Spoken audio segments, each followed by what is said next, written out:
Hello, folks. This is Barry Moore at the Better Business Bureau. We have BBB sharing, and we have another day to tell a great story that's going to really appeal. When you hear these two guests, this is going to appeal to business owners as well as people looking for their first job and or what's called an internship, which would be amazing, right? So I'm going to let them introduce themselves. We're at the Ignite studio, sparked by BBB.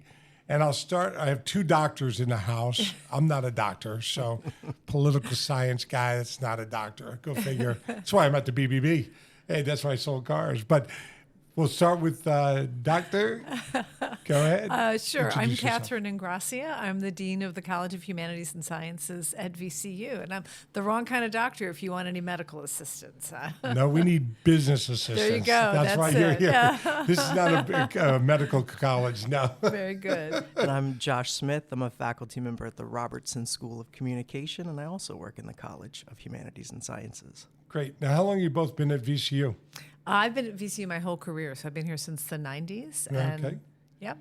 And Josh? 12 years. 12 years for you. 12 Very years good. this year. So we're going to talk later on with Josh about the program that we have been very fortunate to have here at the BBB in Central Virginia. And I think it's a program that's going to go across the country. We're building a program.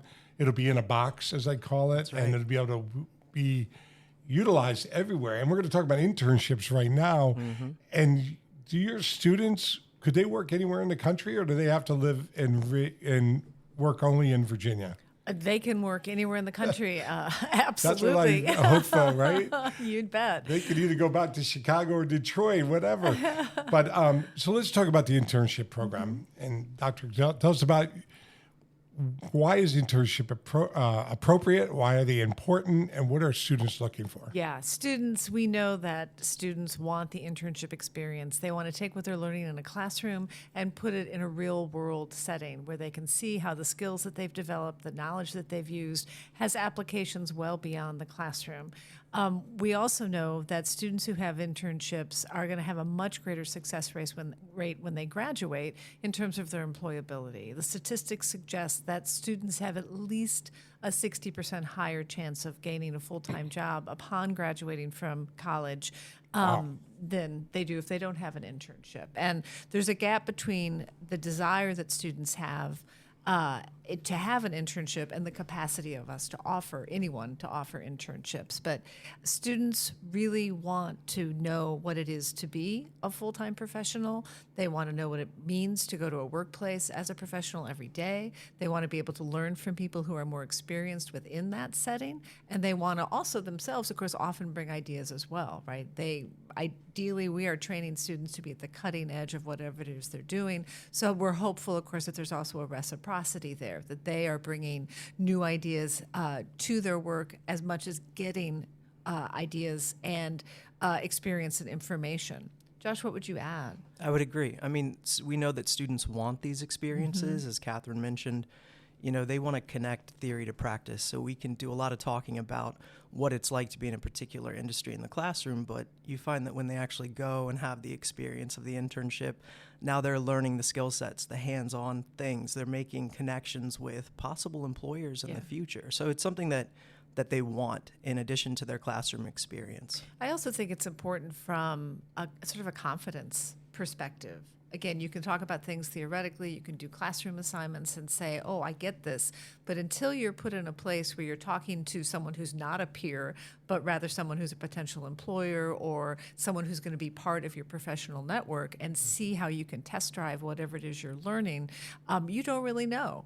And so I think that it builds student confidence, and which is the whole point, right? If we think about the meaning of an internship and what it is it's supposed to do for a student, that's foundational to it. And sometimes students find out, you know what, this isn't really me. Right. I haven't made the right choice. And I think that's as valuable as a student going in and saying, oh my God, this is it, I found it, this is what I want to do. Or students saying, you know, I have to refine this a little more. That's the value of the experience. It's an experience we cannot replicate in a classroom, and that's why it's so valuable. Yeah.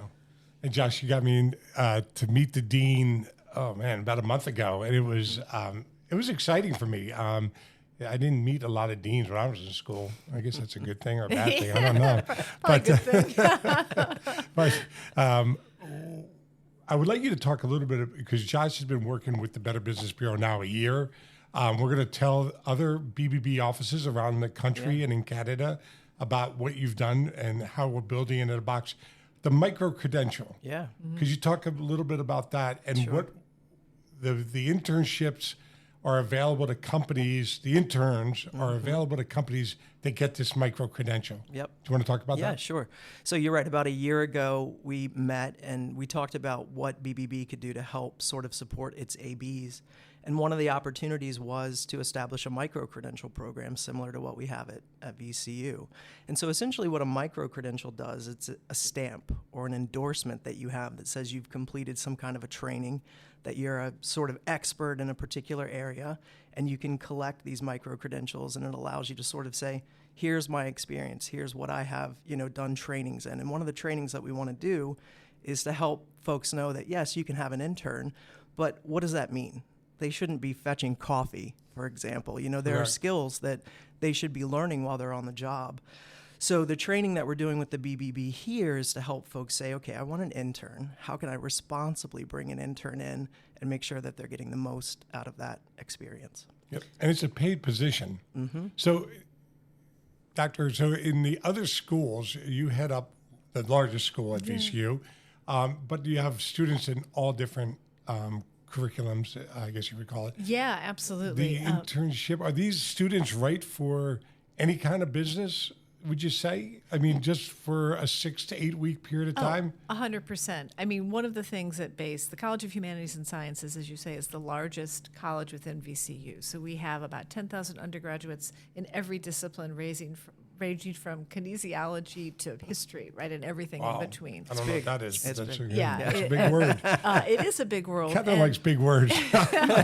Keep going. And the important thing is, and almost every student at the university will take at least one class in the College of Humanities and Sciences, because we offer a lot of the general curriculum courses, your mathematics, your sciences, et cetera.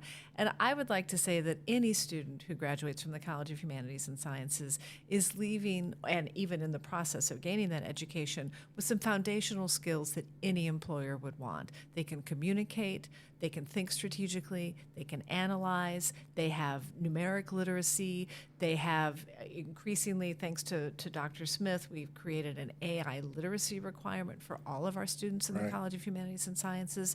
So they're going to know how to use that technology in ethical and really responsible ways. So I would say that a student is limited only by their own imagination in terms of how they could deploy that in any industry.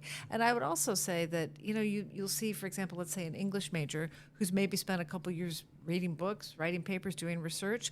Well, those skills that they have are going to enable them to learn what they need to do to be in any industry that they want to be. That's big. Yeah, it's a huge thing. And I think that they're hungry to do it as well. So those skills are not going away, right?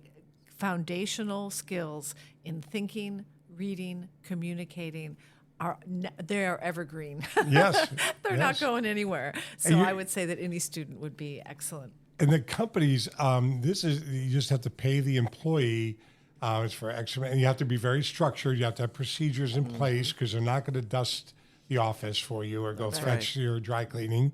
But what they're going to do is, like these English majors, I think about it. So I have small ABs, accredited businesses that are electricians, plumbers, construction, the trades, auto dealerships. They all have procedures in writing. Imagine getting somebody to come in, and for a very fair fee, hourly, you can help that student. You can then maybe bring them into your company when they graduate, right? You're building you're attracting, satisfy, and maybe retaining this employee. And then the other thing is that the companies like Dominion Energy, Capital One, Elephant Insurance, Allianz, the big corporations in town are accredited. And so they could get employees out of this also. So it's exciting. And then maybe we get other. So I think when we write the one job description, we've used Kildare HR. That's right. We posted one job so far. It's a very generic job posting. And so what these companies get the micro-credential, Josh, would then they get the free chance to look at the resume and then interview the people. And that's I think that's the real service here is that, in what I do with the university, I have the benefit of being able to go around and work with some of these businesses and do trainings. And what I find is that they say, we're always looking for interns. We can't find them.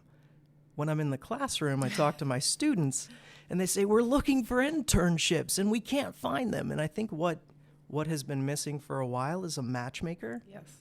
And that's what this is doing. That's what the pathway is really doing. Yeah. It's bringing these two groups together in a really smart and strategic way so that you can align a business's need with a student's skill sets. I mean, it's long overdue. Yeah.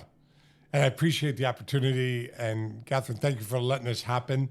Because without you, this would not have happened. And I hope that the other CEOs that do what I do and the IABBB, Rebecca, everybody hears this podcast and starts to imagine, right? And really how big this can become.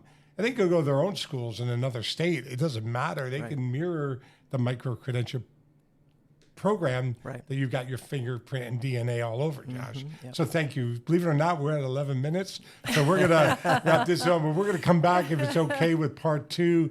I really want to talk about AI. Yeah. And we got 2 people that really understand it much better than I do. And so we're going to wrap this one up, BBB sharing. 2 great guests from VCU. It's really an honor, a privilege. We don't get this opportunity very often. Usually it's business owners, but we don't get into the academia world like we're doing right now. And you guys are the future. You're bringing the future workforce together for us. So thank you very much. Thank you. And with that, we'll sign off. BBB sharing. Thank you.